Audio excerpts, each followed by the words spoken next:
e me escreve os 10 mandamentos, que nada mais são do que um compilado do que manda a Constituição, do que manda a Lei Orgânica da Magistratura Nacional, do que manda o Código de Processo Penal, do que manda o Código de Processo Civil, do que manda a Lei Especial de Processos Originários em Tribunais Superiores, do que manda a vergonha na cara.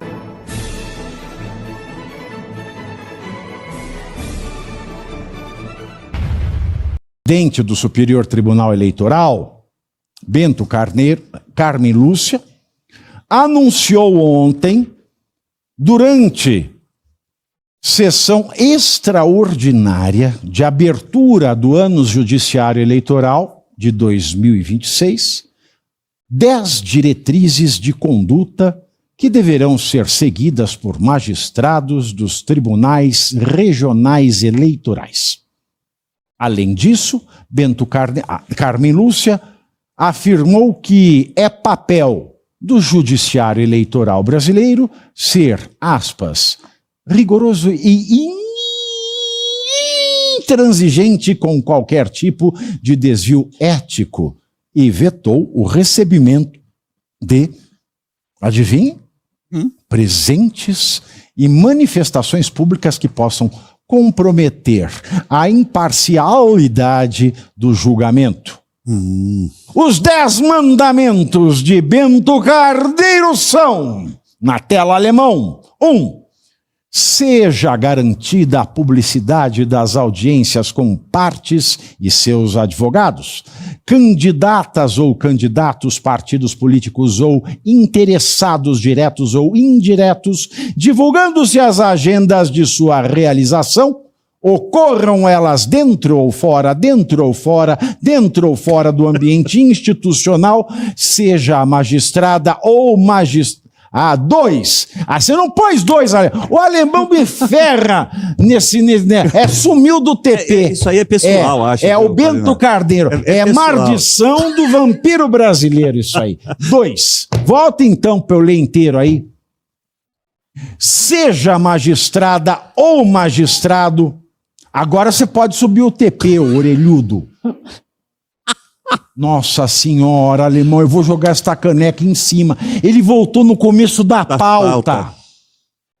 Não, eu não aguento mais. Seja magistrada ou magistrado, comedido em suas intervenções e manifestações públicas ou em agendas particulares profissionais sobre matéria relativa ao processo eleitoral, esteja ou não o tema submetido à sua jurisdição.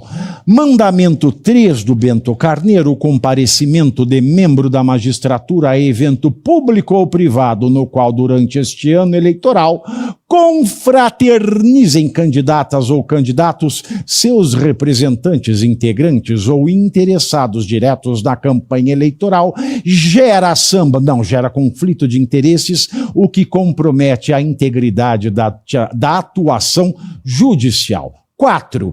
São inaceitáveis manifestações em qualquer meio, incluídas as mídias eletrônicas, sobre a escolha política da magistrada ou magistrado, por estabelecer dúvida sobre a imparcialidade da decisão a ser tomada no exercício da jurisdição. 5. Não recebam magistradas ou magistrados ofertas ou presentes que ponham em dúvida a sua imparcialidade, e ao decidir, este ao 6º, e ao decidir não são admissíveis ética nem juridicamente. Não são admissíveis, volta aí. Não são admissíveis ética nem juridicamente sinalizações favoráveis ou contrárias a candidatos ou candidatas, partidos políticos ou ideologias, o que pode conduzir a ilações ou conclusões sobre favorecimento ou perseguição em julgamento. 7.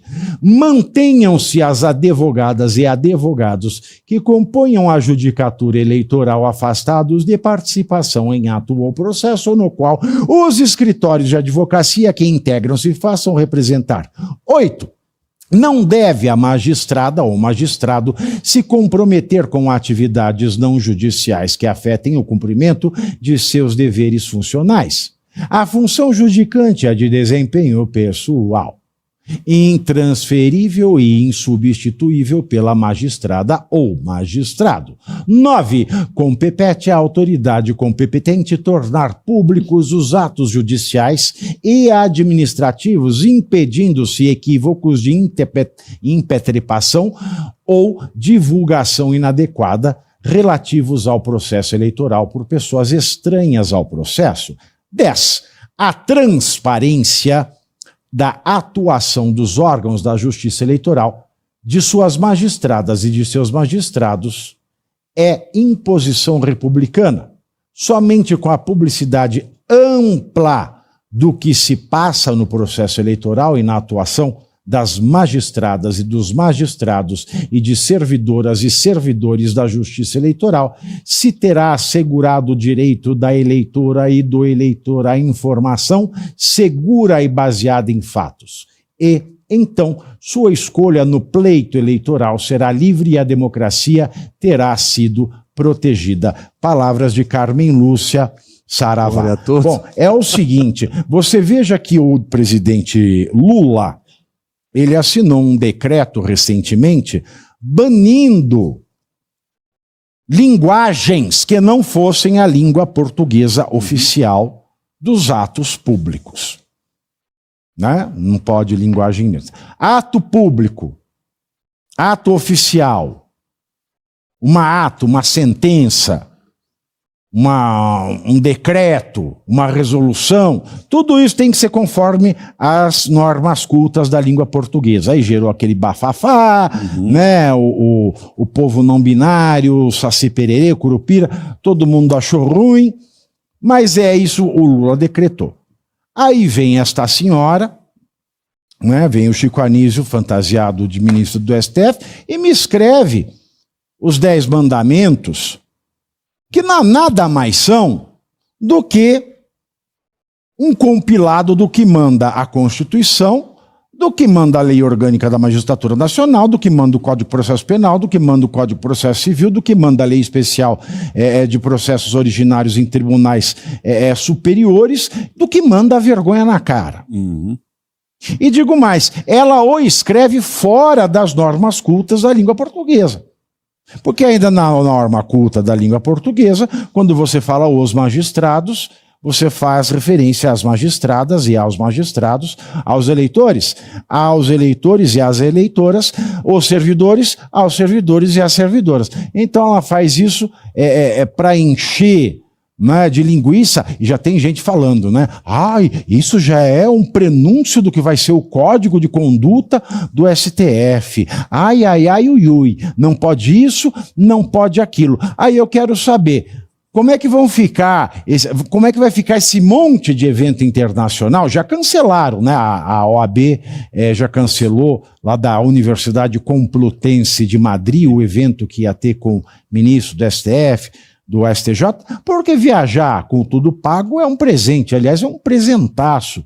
É muito melhor que você ganhar uma caneta Montblanc, você viajar de primeira classe para a Europa, ficar em superhotéis, fumar charutaços, né, fazer aqueles jantares que eles todos fazem. E vale lembrar ainda, vai valer, Carmen Lúcia, a lei eleitoral, porque na última eleição presidencial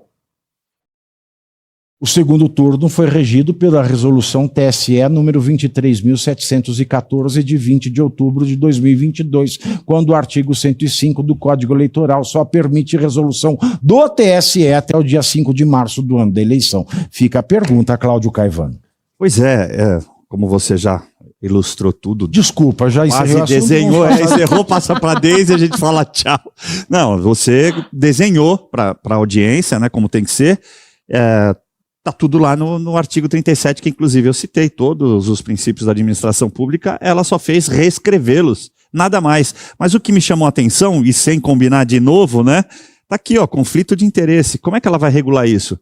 Então, um seminário internacional em que eles vão com tudo pago, patrocinado por um banco que o presidente desse banco, o CEO, como eles gostam de ser chamados, é inclusive alguém que fecha um contrato com a esposa de um dos ministros e que também foi patrocinado para ir nessas viagens. Como é que ela trata tudo isso? Vai estar no código de conduta também? Vai especificar? Vai desenhar? É evidente que não, é só, como você disse, mais algo para inglês ver. E sabe de onde vem, né? A gente brincou aquele dia de onde vem o tal do inglês ver. É uma lei que você põe ali só para constar, porque os ingleses pediram para você parar com o tráfico negreiro. É isso. É exatamente isso aqui, ó. Pediram para que o STF parasse de fazer essas coisas publicamente. Eles estavam fazendo, escondidos. Quando vão para Trancoso, quando vão fumar charuto, quando vão tomar um negocinho que não é... Para outros é cafezinho, para eles é vinhozinho caro, com garrafa em milhares de reais. Um resortzinho, e por aí afora, né? 129 um carteado regado a muito dinheiro, fichas caras. Então estão fazendo escondido, eles estão aprendendo a lição. Fica a dica aí, população. Duas coisas, às vezes. Eu não sei qual é a penalidade para quem descumprir isso. Que ela fala, tem que ser isso, tem que ser... Qual é a penalidade? Ela vai pinchar uma maldição? Qual que é a penalidade? Se você não fizer isso, eu vou lhe pinchar uma maldição. E segundo, não vai ter Gilmar Palusa esse ano? Se tiver, vão chamar quem? A Janja e a Anitta? Nossa, Gilmar Palusa era o grande evento, né? Olha, Pavinato, Caivano, sabe o que me chama atenção no meio disso tudo? É como... a regra mínima, ela ganha um ar de evento do ano, né? Porque todos esses 10 mandamentos aí que a Carmen Lúcia apresentou, eles deveriam ser a regra, o mínimo a ser feito, né? E ela apresenta como se fosse uma grande revolução.